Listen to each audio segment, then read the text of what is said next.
કે પોતે બહાર દેખાતા વેલસેટ હોય છે, પરંતુ જય સ્વામિનારાયણ, આવી ગયો રવિવાર, આવી ગયા રવિભાઈ। છેલ્લા ઘણા સમયથી આપ અમારા વિડીયો નિહાળી રહ્યા છો, તો છેલ્લા થોડા વિડીયોથી આપણે એક નવી શરૂઆત કરી છે, એક સુવાક્યની શરૂઆત કરીએ। સલાહથી સસ્તી અને અનુભવથી મોંઘી વસ્તુ કોઈ હોઈ જ ન શકે। આવા સુવાક્ય વાંચવા માટે અમારું જીવનનું કેલેન્ડર પુસ્તક આપને જોતું હોય તો ₹450 કુરિયર ચાર્જ સાથે આપ અમને વોટ્સઅપ કરજો, આપણો નંબર, આપણું એડ્રેસ, અમે આપના નિયત કરેલા સ્થળ પર અમે મોકલાવી આપીશું। વિડીયોની શરૂઆત કરતા પહેલા આપનો પરિવાર આર્થિક રીતે સુખી, સ્વસ્થ અને સંપન્ન બની રહે એ બદલ ભગવાન સ્વામિનારાયણ ચરણોમાં પ્રાર્થના।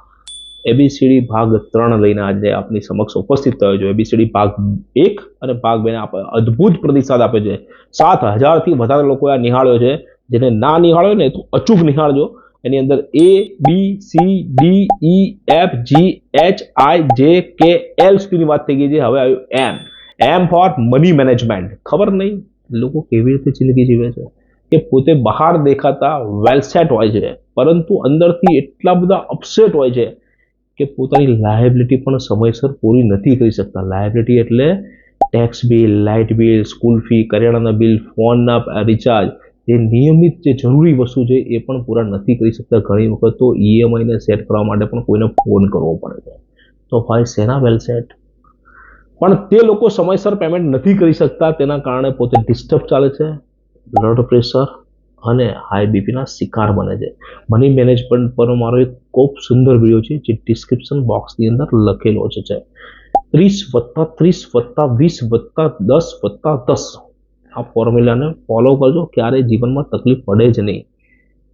ફાઇનાન્શિયલ પ્લાનિંગ એક સાયન્સ છે અને એને સેટ કરવું એક આર્ટ છે। સાયન્સ અને આર્ટનું કોમ્બિનેશન જે માણસ કરી શકે એ જ લોકો જીવન સારી રીતે જીવી શકે છે। અણઘડ રીતે લોકો જીવન જીવે છે, અણઘડ રીતે લોકો પૈસા વાપરે છે, અને જેટલું શીખી શકાય એટલું શીખો અને એને પ્રોપર તમે ફોલો કરો। એક પુસ્તક છે, એ પુસ્તક તમે વાંચજો, મની પ્લાન્ટેશન કરીને એક ખૂબ સુંદર પુસ્તક છે। જો શક્ય હશે તો અમે તમારા આ સ્ક્રીન ઉપર તમને આ બતાવવાની કોશિશ કરીશું।